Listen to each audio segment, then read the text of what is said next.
Panginoon. Alam ko po na kayo lang po ang tagapagligtas. Kayo lang po ang kayang magpagaling. Tulungan niyo po ako, Panginoon. Pagalingin niyo po yung anak ko.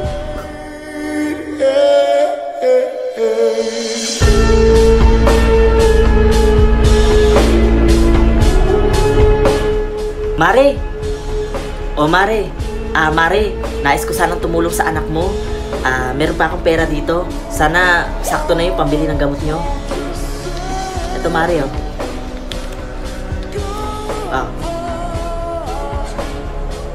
Mare, ang laking tulong nito. May pampagamot na ako sa anak ko. Salamat, Mare, ha. Salamat. Ano ka ba, Mare? Walang anuman yun. Para talaga sa anak mo yan. Kasi gusto ko rin gumaling yung anak mo. Sige, Mare, alis na muna ako, ha. Pakisabi na lang sa anak mo na gagaling na siya. Sige, salamat, Mare.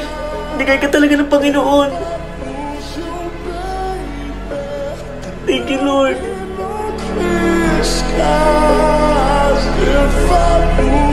Magandang umaga po sa inyong lahat. Nais ko lang pong magpasalamat sa aking mama.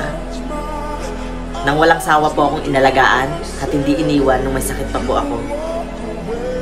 At nagpapasalamat rin po ako sa Panginoon dahil hindi niya po ako iniwan, hindi niya ako pinabayaan, at binigyan niya pa ako ng another life. Thank you, Lord. Thank you po sa lahat-lahat. Isa po ako sa patunay na hanggat may buhay, may pag-asa.